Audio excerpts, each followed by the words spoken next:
Hey, Locked On Sooner fans, we've got a legend here. Tyler McComas, the host of The Rush. It's got a softball podcast. Yeah. You do everything, man. How's it going? Definitely not a legend. I'm doing great, though. It's the first time I have ever heard that before. Doing really well, man. This is just a cool – you and I were talking a little bit off camera, just all the cool backdrops that you probably have been doing all week. Yeah. You get to show the College Football Hall of Fame to a lot of your viewers, which I'm sure appreciate that. That's really cool. Exactly. It's probably one of the coolest things in being here. I've walked through here before when it's actually functioning, non this, but seeing this, it just makes it so much better to be able to talk college football in a place where there's, Hall of Fame stuff that's going around, right?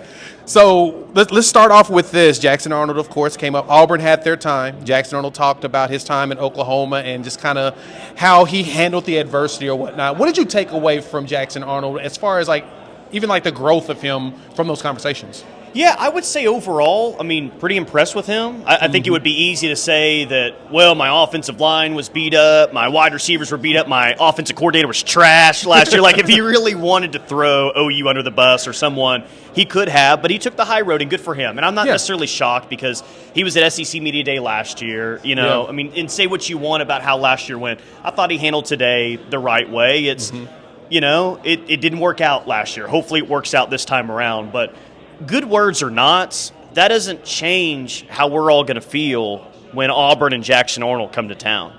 I think it's one of the three biggest games of the year, man. I put Texas as the most important game of the year because it's your biggest rival.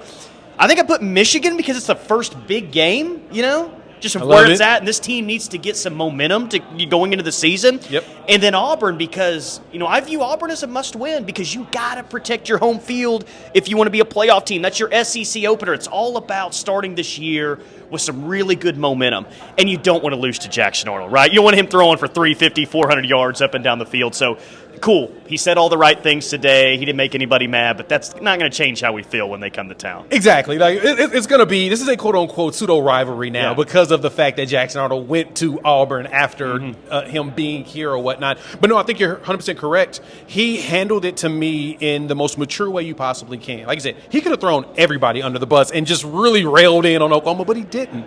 He realized the maturity that needed to be there in order to move on and then be prepared to talk about it, because I'm actually kind of surprised they brought him here this year. This shocked me. I didn't think that they would put him in this situation, but I guess they were prepared for him to be able to handle it right. Yeah. And maybe why it's been tame so far this week is maybe guys are thinking about it this summer. Ooh, I'm going to take a shot at this individual. I'm going to say this. And then Scott Frost said what he said at Big 12 Media Day and how that blew up, and they're like, no, not doing any of that. Showing all the respect that I can. So Scott Frost probably set the stage for a pretty calm week here potentially. 100%. And I love the way that he talked about one of the big questions was, how's he going to handle Brent Venables' defense? And he's like, he's going to throw everything at me, so it's going to be a lot of stuff I'm not going to expect. He's a great mind.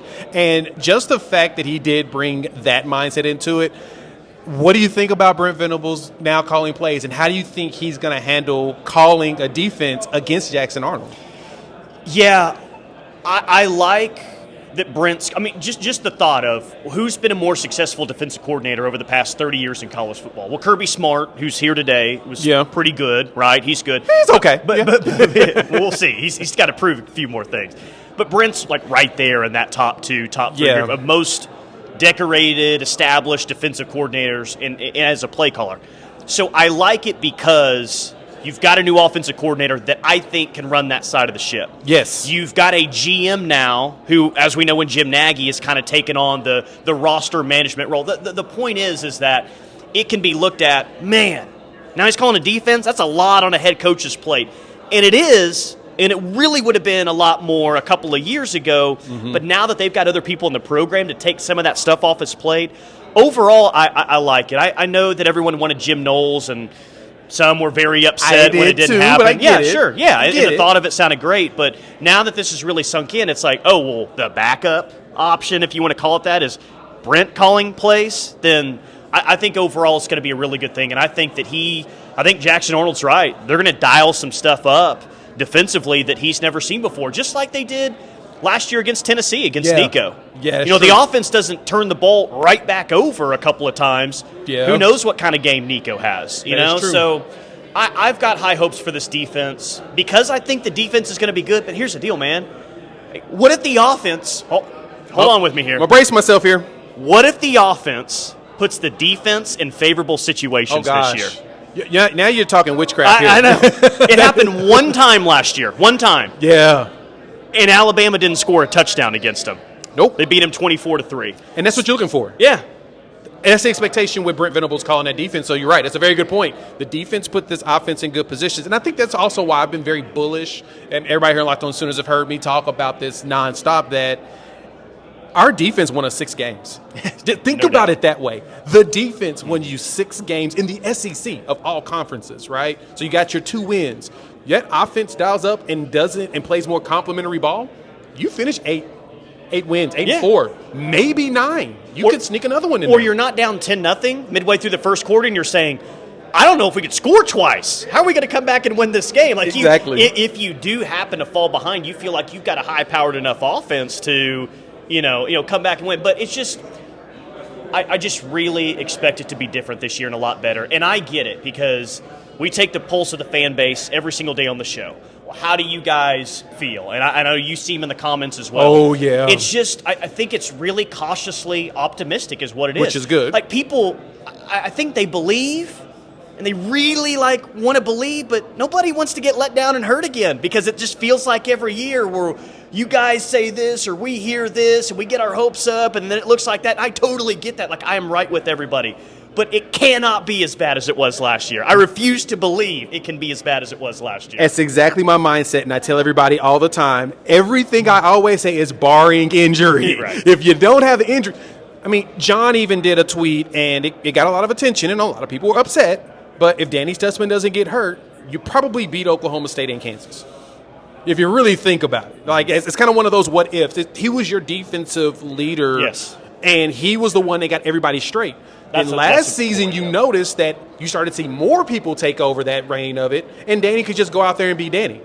I think this year you're going to see even more from that from Kobe McKenzie, Kip Lewis, Sammy Amasigo, the linebackers, which is the most important position in a Brent Venables defense, ready to step up and lead the way. So I'm still bullish on the defense. If the defense does it, Tyler, I feel like we're not going to do a prediction yet. Okay. We're not going to do a prediction yet. Predictions will come in August, and we'll definitely talk about that then. So, but from there, now that we've got to hear Jackson Arnold talk about it, Hugh Freeze is going through a lot of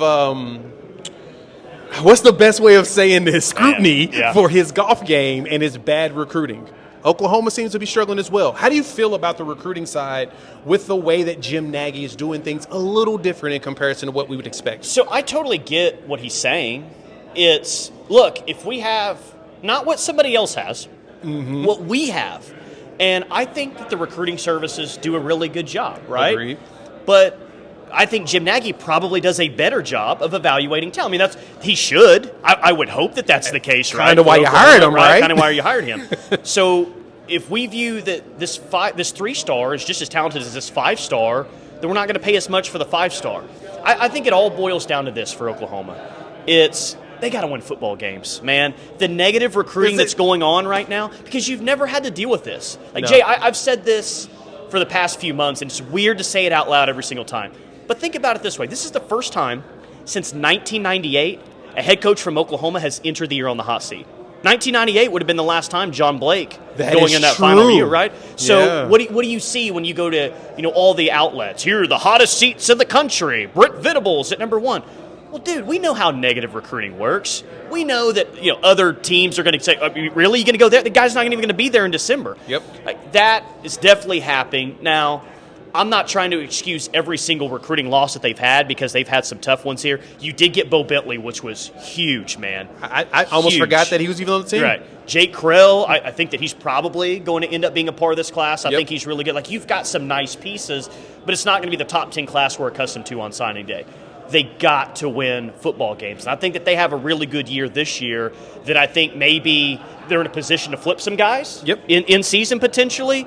But certainly that next class, you're not dealing with as much negative recruiting. Because this goes back to the whole thing about you haven't had a coach on the hot seat since 98. OU's really never had to deal with this type of negative recruiting. At all. Never had to before. At all.